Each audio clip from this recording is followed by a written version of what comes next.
Quantumania Montop. Hello, Paul. Hi. I'm Eric from Indonesia. Hi, Eric. From Watchmen ID. I'm happy I get to talk to you too. Big fan of Ant-Man especially. And what your first reaction when you know you get paired up against this powerful supervillain like Kang? Well, I was excited because I knew that Kang was a major character. I didn't even grow up reading comic books that much, but I knew about Kang the Conqueror.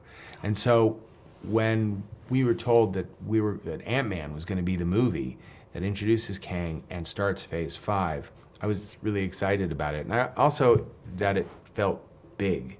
So it was fun to think, wow, it's gonna be Ant-Man, because in the other two Ant-Man movies, it seems as if they're like these kind of funny family comedies that exist in the MCU.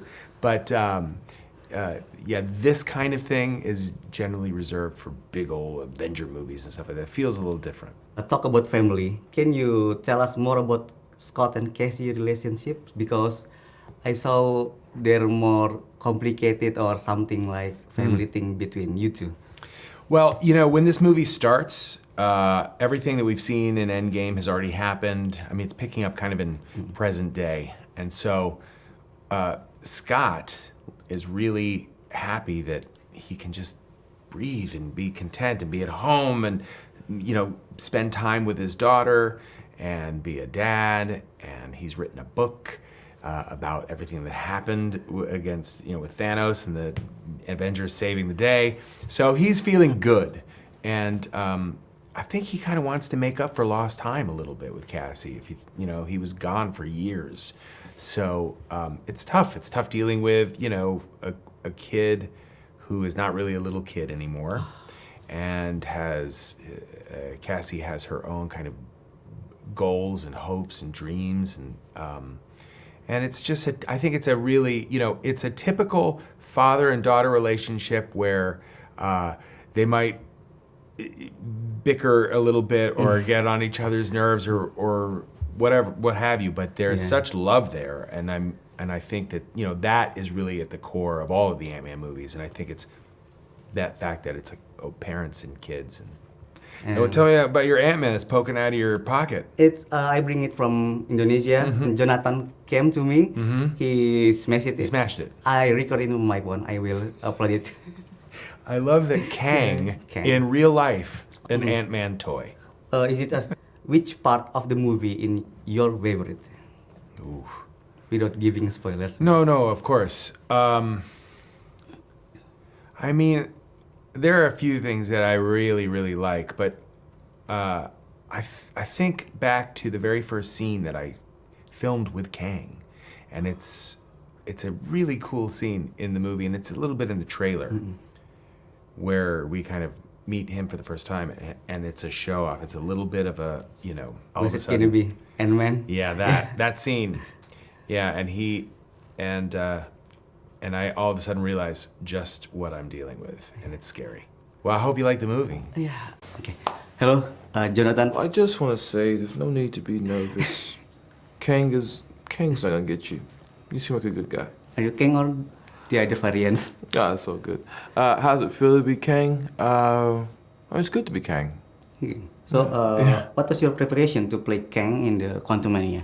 Well, I guess it's twofold. Read. Read the comic books? Yeah, I tried to read every single comic book I could. I kept one in my bag as I traveled, all the time, just to really get myself dug in on who this guy was, the dramaturgy of him, what certain weapons mean if they were to come up, what the suit does, where he comes from, what are his other variants, his attachments, all that stuff. So that was a part of it. And then there was the physical transformation, which was to, I really wanted to give these guys a formidable foe. I wanted them, when you see Kang, you want them to feel like, I don't know if we can take this guy, just physically. I think that's interesting, because what we do is, we put it on screen. They see us, and if this guy looks like he can handle himself and maybe, take out one or two or three or all the Avengers, then that's an interesting path, I think. If you could choose any Marvel character to play other than Kang, Yeah. Who would you like to play? Other than Kang, which other Marvel character would I like to play? And that's a trick question because I would just say another Kang variant. I'm quite content with Kang. Yeah. The other Yeah. Kang. Kang, I'd pick Kang and then I'd probably play Kang again. I hear there's a kangaroo variant. Okay. I might give that a go. I bring it to you. You brought this Ant-Man to me again. Yeah. You're testing my kingdom. Yeah. Hey sir, I'm Eric. I'm from Watchmen ID community in Indonesia. Excellent. Can't wait to watch full movie of Ant-Man and Wasp Quantumania. And maybe some question for you.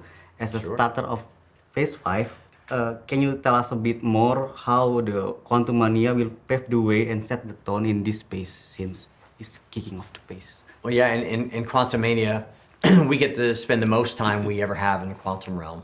You know, we've seen it a bit in the first movie, a little bit more in the second movie, and now we get to go down even further. And we get to discover that, you know, it's not just a weird, colorful, psychedelic void. There are people down there, and there's beings down there, and there's creatures down there, and it's a whole, these worlds within worlds. And that was, for me, one of the most fun parts of this movie was getting to work with a brilliant team of designers and artists and design what that looked like and what it felt like. So it's very different in that regard to the other Ant-Man movies. You know, we spend the bulk of the time in the movie in the quantum realm. But it's fun to experience it through the eyes of these characters that we know, you know, Scott and Hope and Cassidy and Hank and Janet.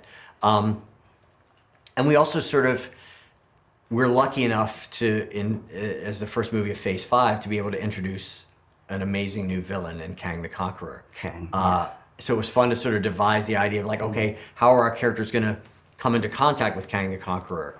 So it struck us that the quantum realm was the perfect venue for this to happen. And that maybe they even discovered that one of the family members, in this case Janet, might have had a previous relationship with Kang.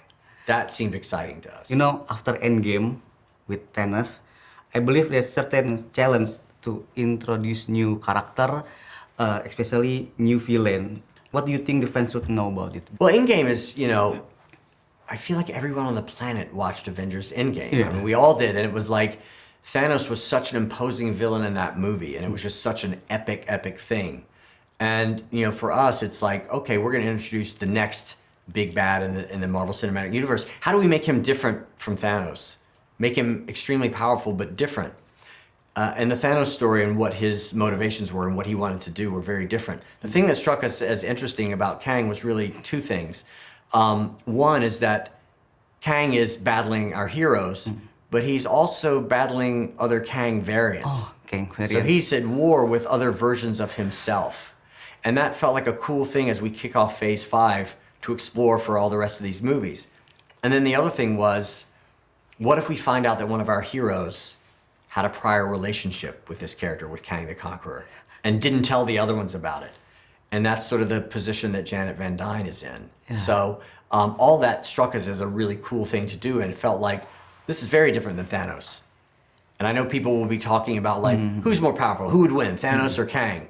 My money's on Kang. Kang, easily. Yeah. Well, we met the first variant at the end of Loki. Oh, He Who Remains, yeah. right? And he sort of hinted at the existence of some other Kangs. Kang the Conqueror is really, he's the most feared of all the Kangs, right? He is imposing, he's conquered all these different timelines. So he's the one I think that all the other variants are afraid of. Can you describe Ant-Man and Wasp Quantumania in 3 words to audience or fans? 3 words. 3 Describe words. Quantumania in 3 words. Epic, huge, quantum. Words? 3 words.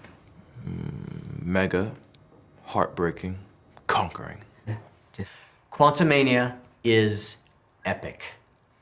See it on a big screen. yeah. See you next week. Thank you, sir. All right, thank you you very much. It's a pleasure.